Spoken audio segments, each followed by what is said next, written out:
आज हम पढ़ेंगे केमिकल इक्विलिब्रियम सेकंड में वीक इलेक्ट्रोलाइट की पीएच कैसे निकालते हैं। तो वीक इलेक्ट्रोलाइट की पीएच अगर निकालनी हो तो पहले ये मालूम होना चाहिए कि ये क्वेश्चन वीक इलेक्ट्रोलाइट का है। तो कैसे मालूम पड़ता है कि कोई क्वेश्चन वीक इलेक्ट्रोलाइट का है? देखिए, सबसे बड़ी पहचान है अगर के या के जिसको हम कहते हैं डिसोसिएशन कांस्टेंट फॉर एसिड या डिसोसिएशन कांस्टेंट फॉर बेस, ये गिवन हो या कैलकुलेट करना हो तो समझ लेना ये क्वेश्चन जो है वीक इलेक्ट्रोलाइट का, ये है पहचान इसकी। और वीक इलेक्ट्रोलाइट कौन होते हैं? जो पार्शियली मतलब बहुत लेस एक्सटेंट में डिसोसिएट हो, जैसे 0.01%, 0.1%, तो जो बहुत लेस क्वांटिटी में डिसोसिएट होते हैं वो कहलाते हैं वीक इलेक्ट्रोलाइट।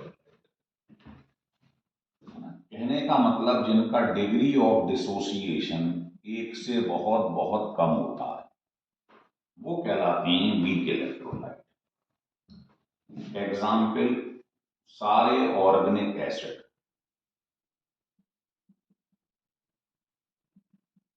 जिनमें कार्बन आता है, जैसे हाइड्रोसाइनिक एसिड, कार्बोनिक एसिड, जिनमें भी कार्बन दिखाई दे जाए मतलब ऑर्गेनिक एसिड,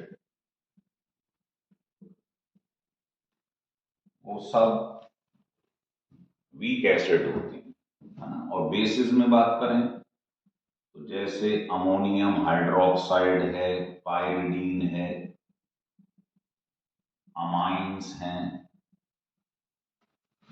एनिलीन है, ये सब होते हैं वीक बेस।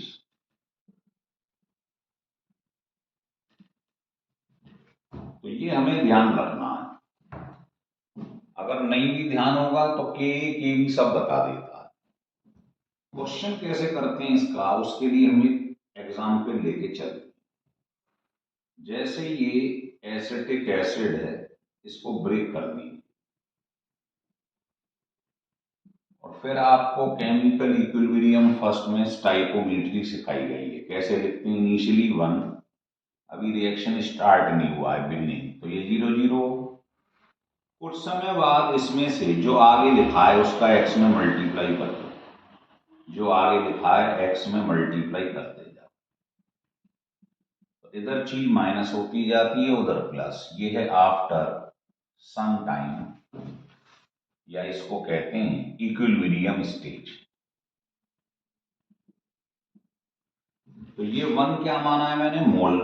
तो अगर मैं इसको टोटल वॉल्यूम से डिवाइड कर दूं तो मोल पर वॉल्यूम, ये कंसंट्रेशन आ गई। अब इसका क्या करो आप, के निकाल लो। ये वीक एसिड है तो के, वीक बेस होता तो के वी। तो जैसे आपने के सी के पी लिखना सीखा वही चीज है। तो के कैसे लिखेंगे? प्रोडक्ट की कंसंट्रेशन ओवर रिएक्टेंट, इनकी वैल्यू रख दो। तो इसको जब आप सॉल्व करेंगे तो ये आ जाए, देखें आ रहा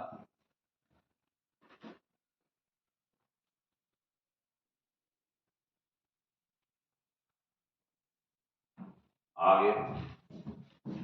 अब ये के जो तुम्हारे पास आया है, अभी मैंने बताया था वीक इलेक्ट्रोलाइट वो होता है जिसमें एक्स जो है डिग्री ऑफ डिसोसिएशन बहुत कम होता है, मतलब एक्स नेग्लेजिबल है 1 के कंपेरिजन। तो 1 माइनस एक्स को आप 1 मान सकते हैं, एक्स तो नेग्लेजिबल है, तो यहाँ 1 माइनस एक्स की जगह 1 रख दिया है, तो ये आ गया। अब यहां से बताइए अगर वी को इधर ले जाऊं तो एक्स में और वी में क्या रिलेशन है? यही है, आप पढ़ोगे ओस्टवाल्ड डाइल्यूशन लो, ये पेपर में कई बार लिखने को आता है। ये केवल किसमें लगता है? Weak electrolyte. लिख लो।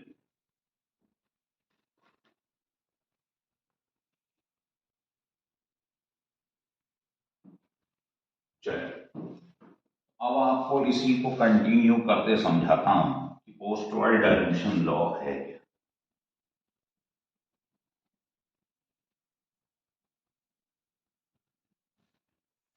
देखिए, तो पहली बात तो ये है कि जो ओस्टवाल्ड डाइल्यूशन लॉ है,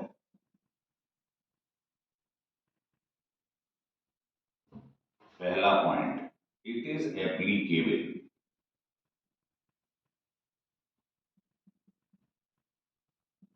ओनली फॉर वीक इलेक्ट्रोलाइट।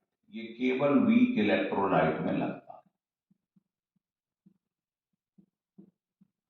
ये बहुत इंपॉर्टेंट लाइन है, स्ट्रॉन्ग में कभी नहीं लगता है। और दूसरी बात क्या है ये लॉ,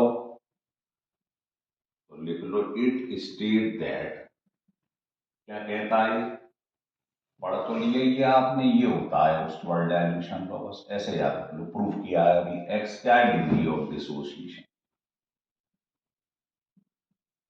तो degree of dissociation for weak electrolyte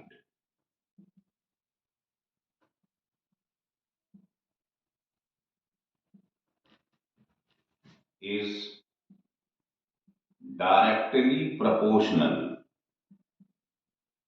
इसके directly proportional to square root of dilution. Volume को क्या कहते हैं, dilution. Degree of dissociation square root of dilution के डायरेक्टली प्रोपोर्शनल है। ये है ओस्टवाल्ड डाइल्यूशन। इसके बाद आपको वो प्रूफ कर देना है जो अभी किया है हमने, जो अभी ये प्रूफ करके आया था, ध्यान है आपको, ये वाली चीज है ना। एसिटिक एसिड, कोई भी एसिड ले लो, ऑर्गेनिक वीक एसिड, तो यहां से ये प्रूव हो गया, ये लिख देना है। ठीक, चलो। अब आपको मैं कुछ रेडीमेड फार्मूले बता रहा हूं, लिख लो शॉर्टकट। अगर कोई भी वीक इलेक्ट्रोलाइट का आपको न्यूमेरिकल सॉल्व करना हो, तो रेडीमेड फार्मूला लिख लो पीएच निकालने।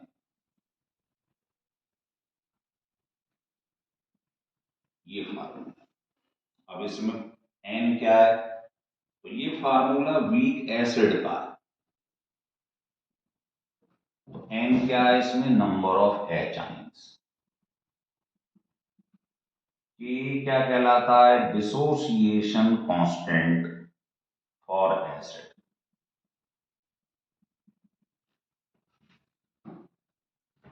सी क्या कहलाता है, कंसंट्रेशन या मोलरिटी।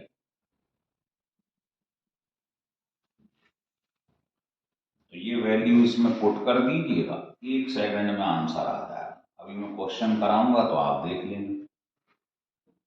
अब सिमेट्री से बताओ, अगर ये वीक बेस का फार्मूला होता तो पीएच की जगह क्या आ जाता, पीओएच। एन क्या हो जाता, number of OH ions, acid में एच आयंस, बेस में, और के की जगह क्या आ जाता, के। तो बिल्कुल सेम फार्मूला, ये वीक बेस के लिए, ये वीक एसिड के लिए।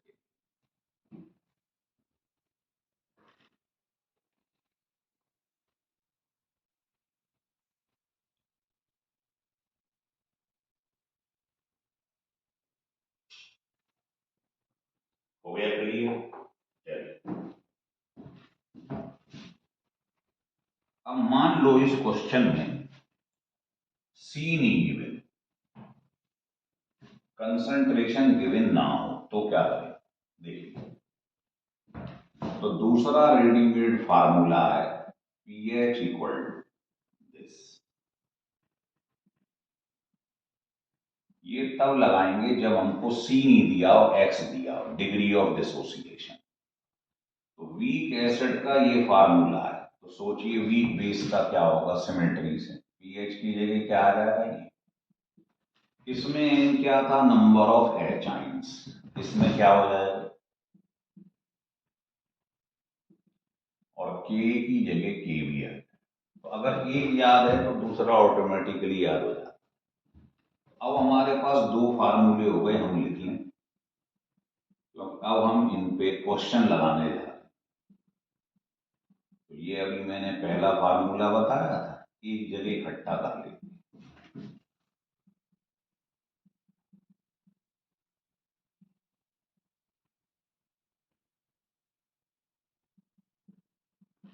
ये तो अगर एक याद रखोगे दूसरा ऑटोमेटिकली आ जाएगा। ये तब लगाना जब सी नहीं दियो, कंसंट्रेशन एक्स दिया हो, और ये तब लगाना जब मोलरिटी या कंसंट्रेशन के बिंदु। तो ये दो फार्मूले हो गए, ठीक है। लिख लीजिएगा, फिर इन पे क्वेश्चन स्टार्ट करते हैं। चलो जी, कुछ इंपॉर्टेंट क्वेश्चन आपके लिए लेके आए हैं, वो देखिए। पहला question,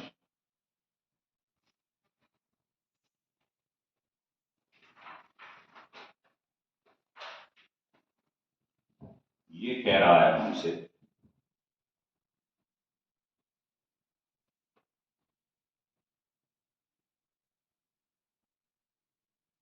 if the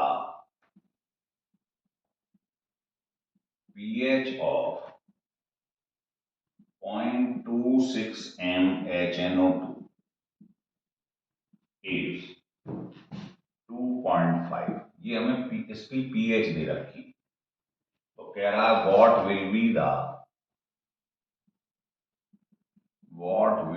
the value of Ka, ये निकल। अब आप देखो के की बात कर रहा है, तो इसका मतलब ये वीक एसिड, और ये टूट कर क्या दे रहा है, एक एच आई। तो एक लाइन का क्वेश्चन है कि जब सीधी रहती है तो कौन सा फार्मूला लगाते हैं, अभी बताया था वीक एसिड में, बस ये फार्मूला लगा। अब इसमें एन कितना है बताइए, टूट कर कितने एच आइन दे रहा है, 1। के कितना दिया हुआ है, निकालना है। कंसंट्रेशन कितनी है, 0.26, और पीएच गिवन है। इसको सॉल्व कर लीजिए। सॉल्व कैसे करते हैं, ये 2 इधर ले जाओ और माइनस उधर ले जाओ, ये आ जाए। अब आपको निकालना है के, तो लॉग उधर ले जाओगे, लॉग के उधर ले जाने को एंटी लॉग कहते हैं, लॉग इनवर्स को मालूम है। अब किसी का भी एंटी लॉग देखना हो, उसे 10 की पावर के ऊपर लगा, सिखाया मैंने आपको लॉग एंटी लॉग, है ना। नहीं तो आप देख लेना, ये हमारी साइट का नाम है, इसका नाम है विक्स केमेट्रिक, इसको आप देख लीजिएगा यूट्यूब पे सर्च करके। इसमें लॉग एंड एंटी लॉग देखेंगे आप, तो सारा लॉग एंटी लॉग आप निकालना सीख लेंगे। और इस चैप्टर में अगर आपको लॉग एंटी लॉग नहीं आता है इक्विलिब्रियम में, तो आपके लिए अधूरा सा चैप्टर है। तो किसी भी चीज का एंटी लॉग लेना हो 10 की पावर के ऊपर लगा, बस ये आपका आंसर आ गया। तो ये क्या हो गया, इसको सॉल्व कर लीजिए, ये आंसर आ गया। हो गया क्लियर, लिख लें।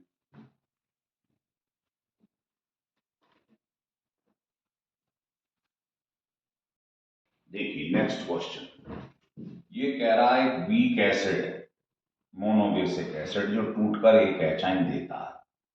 इसका मुझे के दिया हुआ है, और डेसी मोलर का मतलब होता है मोलरिटी 1/10 है। तो आपसे कह रहा है परसेंटेज ऑफ डिसोसिएशन निकालो, पीएच निकालो, ओएच निकालो। तो कुछ नहीं करना, एक लाइन का सवाल है।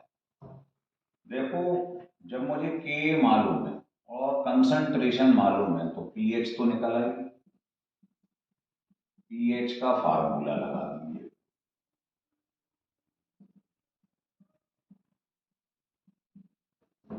अब एन क्या है, टूट कर कितने एचाइन दे रहा है, 1। मैं आपको वैल्यू रखना सिखा रहा हूं, सॉल्विंग नहीं। एन की जगह 1 रख दिया है, ए गिवन, कंसंट्रेशन 1/10 गिवन है, m/10। इससे आप पीएच निकाल लेंगे, पहला पार्ट खत्म। जब पीएच निकल आए उससे आप एचाइन निकाल, एचाइन में और पीएच में ये रिलेशन होता है। तो पीएच जब निकल आई यहां रख दो, एचाइन आ गया। और ये हम बता ही चुके हैं कि H इंटू ओ एच होता है 10⁻⁻14। तो जैसे ही आप एचाइन की वैल्यू रखोगे तो यहां से आपके पास ओ एच आइन आ जाए। अब इसमें बस ये जो मैंने बताया है आपको लॉग देखना आना चाहिए, उसके लिए आप हमारी साइट पे जाके यूट्यूब पे देख लीजिए। ओ एच आ गया। अब कह रहा है परसेंटेज ऑफ डिसोसिएशन निकालो। तो आपको अभी मैंने ओस्टवाल्ड डाइल्यूशन लॉ में ये प्रूफ करके दिखाया। अब आपको के मालूम, डिग्री ऑफ डिसोसिएशन यहां से निकालते हैं, मोलरिटी मालूम है सी। तो यहां से मेरे पास एक्स आ गया और मुझे निकालना है परसेंटेज ऑफ डिसोसिएशन, मतलब एक्स इंटू 100। ये आंसर निकालना। तो जो भी एक्स आ जाए इंटू 100 कर देना आंसर। तो समझ गए। सबसे पहले पीएच निकाल लो, रेडीमेड फार्मूला। पीएच यहां रख दो, एच आइन आ गया, एच आइन को यहां रख दो, ओ एच आइन आ गया, दो पार्ट आ गए। और फिर आपको प्रूव करके अभी दिखाया था कि होता है एक्स स्क्वायर सी या एक्स स्क्वायर ओवर वी, है ना। 1/v को क्या लिख देते हैं, सी। मोल पर लीटर को सी लिख देते हैं, मोल 1 माना था शुरू में। ऐसे क्वेश्चन करना है, लिख लीजिए।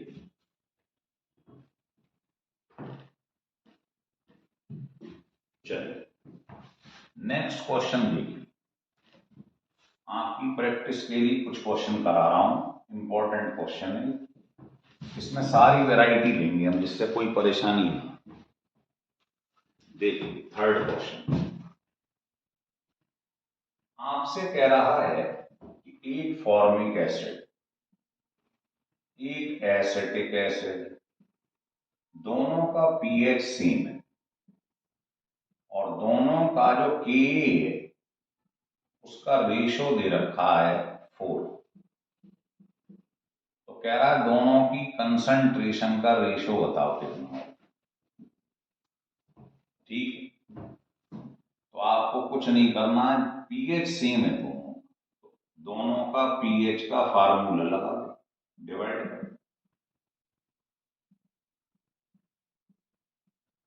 अभी बताया था ये रेडीमेड फार्मूला, एक इसके लिए एक इसके लिए, दोनों को डिवाइड कर दो।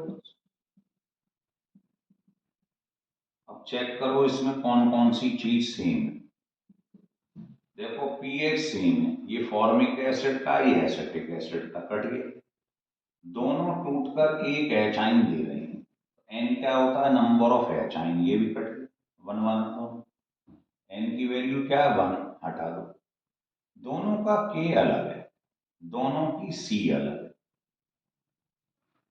हाँ, अब डिवाइड कर दो। अब लॉग के आगे कुछ नहीं होता है तो लॉग भी कट जाता है। तो ये आ गई आपके पास वैल्यू। तो बताइए हमें निकालना है C1/C2। तो क्या हो जाएगा ये? और इसकी वैल्यू मालूम है कि ये A1/K2 कितना है, 4। ये तो ये आपका आंसर हो गया बस। तो कुछ नहीं करा है आपने, फार्मूला लगाया दोनों के लिए, जो चीज सेम है वो काट दी, N same, number of H ion, pH same है, लॉग के आगे कुछ नहीं होता है तो लॉग भी कट जाता है। तो बस ये रिलेशन है। लेकिन अब आपको एक क्वेश्चन ऐसा करा रहा हूं जिस पर मैंने रिलेशन पहले आपको बताया। देखिए क्वेश्चन ये है,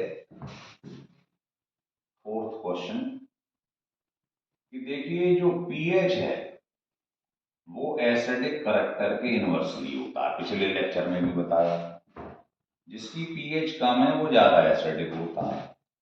और ये भी हम बता चुके हैं कि वैल्यू ऑफ के एसिडिक करैक्टर के डायरेक्टली, और अगर इसके आगे पी लगा दूं तो चीज इनवर्सली हो जाती है। ऐसे ही आप सेम बोल सकते हैं केवी में। केवी जो है डिसोसिएशन कांस्टेंट फॉर बेस, ये बेसिक करैक्टर के डायरेक्टली। P लगा दो आगे तो चीज इनवर्सली हो जाएगी। तो यहां से मालूम पड़ता है के एसिडिक के डायरेक्टली, तो एसिडिक करेक्टर जो है वो के डायरेक्टली प्रोपोर्शनल। तो पीएच का के से क्या रिलेशन हो गया, इनवर्स। बस ये लगा दीजिए, खत्म क्वेश्चन। अब वो कह रहा है मेरे पास 3 एसिड है ABC, इसका के दे रखा है इतना, इसका दे रखा है, ऐसी हाइपोथेटिकल क्वेश्चन बना दिया, ये दिया है, ये तीनों का के गिवन, बताओ इनमें से ऑर्डर ऑफ एसिडिक करेक्टर या ऑर्डर ऑफ पीएच पूछ रही। तो पीएच के क्या इनवर्सली, तो जिसका सबसे कम के उसकी पीएच सबसे ज्यादा होता है, ये आंसर हो जाए। हो गया क्लियर, है ना, इससे बता सकते हैं। और एसिडिक करेक्टर बताना हो के से तो डायरेक्टली प्रोपोर्शनल, तो अगर आपको एसिडिक करेक्टर बताना हो पीएच के या तो उल्टा कर दीजिए, एसिडिक करेक्टर का ऑर्डर क्या हो जाएगा, ये हो जाएगा, है ना। तो ये हल्के हल्के क्वेश्चन इसके ऊपर बनते रहे। लेकिन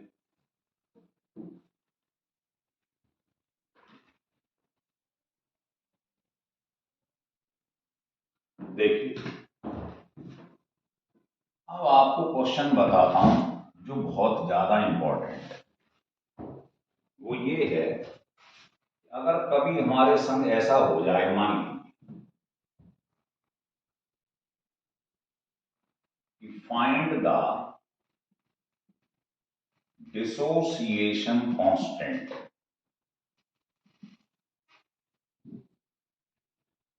जिसको आप के बोलते हैं, for weak monobasic acid. Monobasic मतलब जो टूटकर एक एच आइन दे रहा है, विच इज 3.5% डिसोसिएट। ये है क्वेश्चन,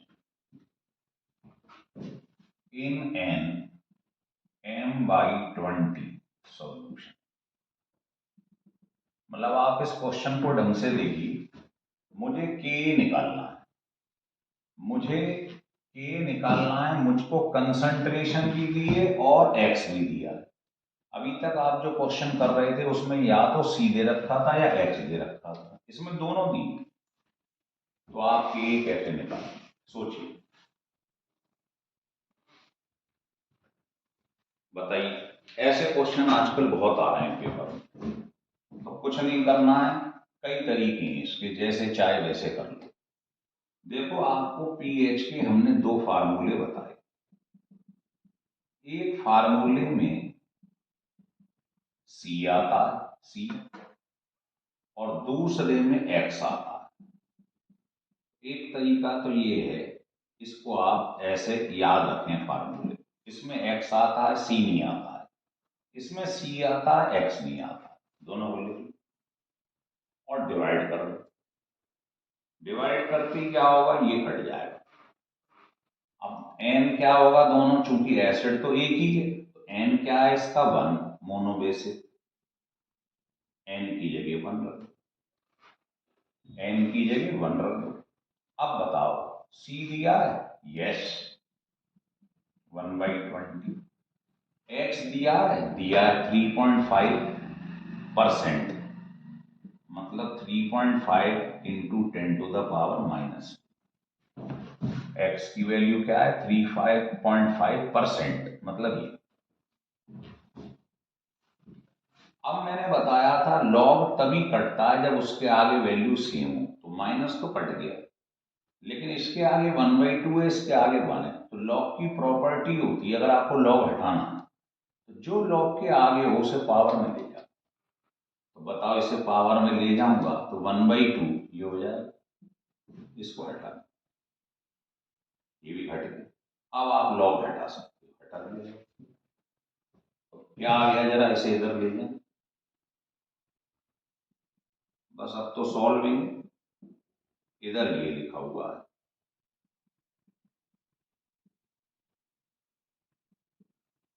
अब इसमें अननोन क्या दिखाई दे रहा है आपको, के, सॉल्व कर लो, के निकल आएगा, है ना।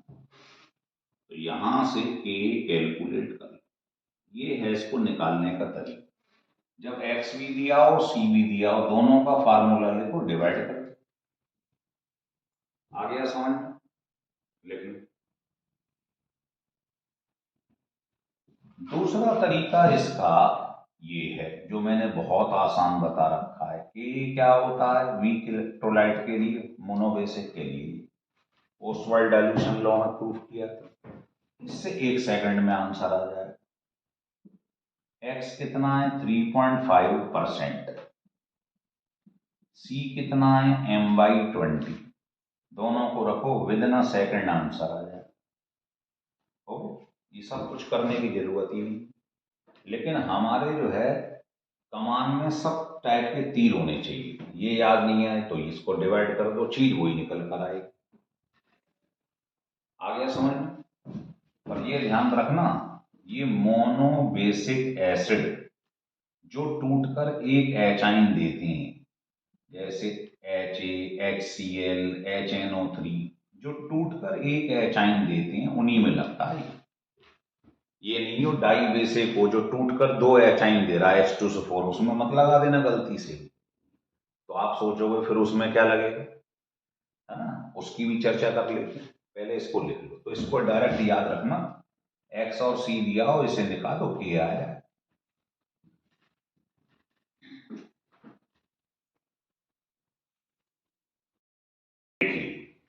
क्वेश्चन वही है, बस यहां मोनो बेसिक की जगह मैंने डाई बेसिक लिख दिया, जैसे H2O। तो सारा क्वेश्चन तो वही, लेकिन डाई बेसिक के केस में क्या करेंगे देखिए, ये टूटकर 2 एचाइन दे रहा, ऐसे लिख लो।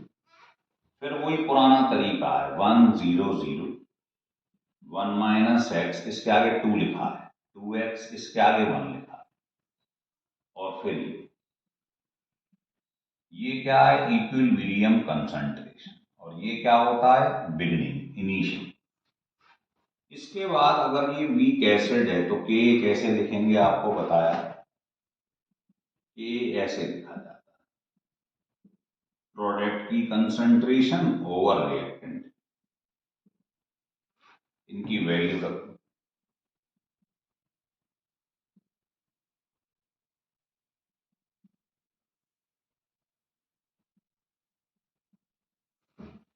देखो इनिशियली आपने 1 मोल लिए थे, टोटल वॉल्यूम V है, तो मोल पर वॉल्यूम को कहते हैं कंसंट्रेशन।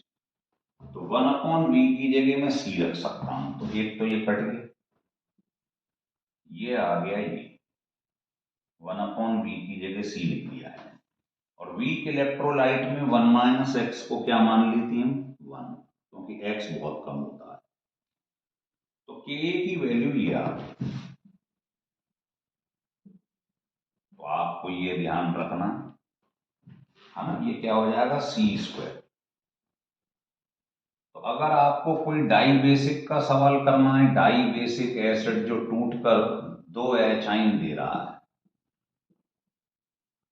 तो ये फार्मूला लगाओ। मोनोबेसिक का हो तो अभी अभी लगाया था फार्मूला, प्रूफ किया था, ये मोनोबेसिक, बस इन्हीं पे क्वेश्चन बनते।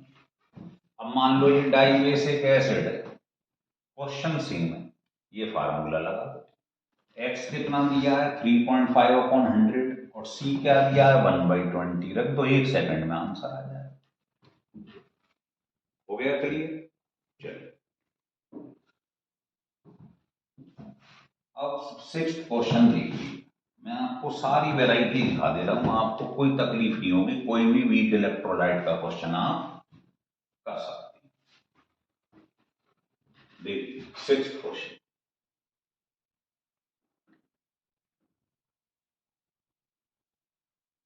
लेकिन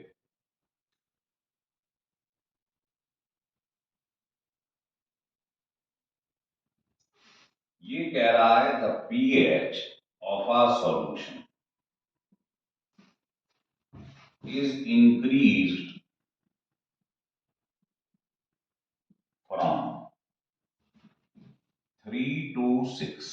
अगर मैं 3 से 6 कर दूं pH, तो वो कह रहा है आपसे इट्स एचाइन कंसंट्रेशन विल बी। अब आपसे पूछ रहा है कि एचाइन कंसंट्रेशन 100 टाइम्स बढ़ जाएगी, 1000 टाइम्स बढ़ जाएगी या कम हो जाएगी, ऐसे पूछ रहा है। तो कुछ नहीं करना है, पीएच दिया है, एचाइन निकालना है। तो आप बताओ एचाइन में और पीएच में रिलेशन क्या होता है? ये होता है, अब पीएच यहां से यहां बढ़ रही है ना, 2 बार बात कर रहा है, इसका रेशो निकालना है। पहले 1 मान लो, फिर 2 मान लो। पहले पीएच 1 थी, अब 2, बस खत्म सब। तो पीएच कितनी दी थी पहले? -3, फिर हो गई 6। तो इसको ऊपर ले जाऊंगा तो क्या आ जाएगा? 1000। इसका मतलब ये हुआ कि जो एचाइन 2 है, फाइनल मुझे निकालना है कि 3 से 6 हो जाए तो एचाइन में क्या प्रभाव पड़ेगा, ये निकालना है ना। तो ये क्या आ जाएगा भाई? इसको आप उधर ले जाइए, इसको नीचे ले आइए। इसका मतलब जो फाइनल एचाइन है वो पहले वाले का क्या हो जाएगा? इतने टाइम्स कम हो जाएगा। भाई पीएच एचाइन के क्या होती है? इनवर्सली। तो पीएच बढ़ेगी तो एचाइन कम होगा, सिंपल बात है। ये तो इनवर्सली होता है ना, कितनी बार पढ़ चुके हैं हम। तो पीएच बढ़ रहा है, एचाइन कम हो जाएगा 1/1000 टाइम्स। ये आंसर हो गया। तो ऐसे क्वेश्चन छोटे छोटे बनते रहते हैं। एक क्वेश्चन अंतिम बता रहा हूं, देख लीजिएगा। ये आपसे क्वेश्चन में कह रहा है,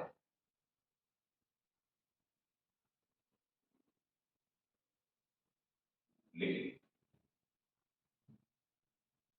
द नंबर ऑफ एचाइन्स। इसका नंबर बताना है। Present in 1 ml of a solution having pH equal to 30 is। बहुत अच्छा सवाल। कह रहा है नंबर ऑफ एचाइन निकालो, वॉल्यूम दिया है, पीएच दिया हुआ है। तो आपको करना क्या है, पहले समझिए। पहले आप एचाइन की कंसंट्रेशन निकाल लो। तो बताइए एचाइन में और पीएच में क्या रिलेशन होता है? ये पीएच गिवन है 13, यहाँ रख, एचाइन आ गया। कंसंट्रेशन की यूनिट क्या होती है? मोल पर लीटर, है ना। तो इतने मोल पर लीटर, ये हमारे पास एचाइन की कंसंट्रेशन है। तो पर हमको इसका नंबर निकालना है, कंसंट्रेशन नहीं निकालनी है, नंबर निकालना है। तो आप ये बताइए, ये जो मेरे पास आया है इतने, ये 13 है, ये क्या आई है? ये मोलरिटी आई है, मोल पर लीटर। तो ये होता है मोल पर लीटर। तो लीटर ml में दिया हुआ है, लीटर में कन्वर्ट कर। समझ में आ गई बात? मोल पर लीटर, यही तो होती है मोलरिटी जो निकल कर आई। यहां से मोल निकल आई, कितना हो जाएगा मोल? सोचिए तो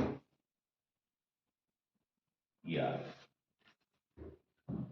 और मोल से हमको निकालने हैं पार्टिकल। तो आप जानते हैं पार्टिकल जो होते हैं, मॉलिक्यूल जो होते हैं, वो होता है मोल इनटू एवोगैड्रो। इसमें जैसे ही एवोगैड्रो का मल्टीप्लाई करोगे, आपका आंसर आ जाएगा। तो आपका जो फाइनल आंसर है, नंबर ऑफ पार्टिकल्स ऑफ एचाइन, ये आंसर ही हो। ये 23 है, ये 16 है, तो कितने बचेंगे? 7। ये आंसर। बहुत अच्छा सवाल है, छोटा, एक फिर समझ लो। हमको पीएच गिवन है और एचाइन का नंबर निकालना है, कंसंट्रेशन नहीं निकालनी है। तो पहले बताइए, हमको पीएच मालूम है तो हम एचाइन की कंसंट्रेशन निकालने, ये फार्मूला होता है, मालूम है। पीएच की जगह 13 रख दिया तो कंसंट्रेशन आ गई इसकी, जिसकी यूनिट होती है मोल पर लीटर, है ना। मतलब मोलरिटी निकल आई। अब मोलरिटी होता है मोल पर लीटर, वॉल्यूम दिया 1 ml, रखना लीटर में, 1000 से डिवाइड कर दिए, इससे निकला है मोल। पर हमें निकालने नंबर ऑफ एच आइंस। तो मॉलिक्यूल या पार्टिकल कैसे निकालते हैं अगर मोल मालूम?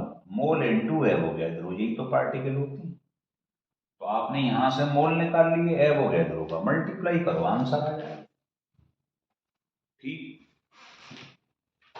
तो एकदम क्लियर हो गया।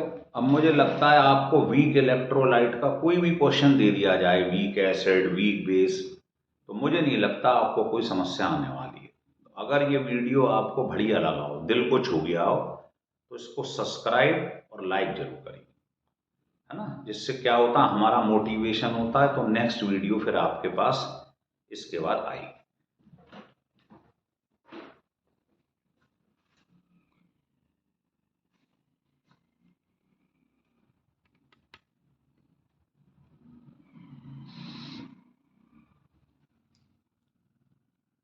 ये थोड़ा टेढ़ा हो गया था वीडियो, इसलिए ऐसा कर दिया।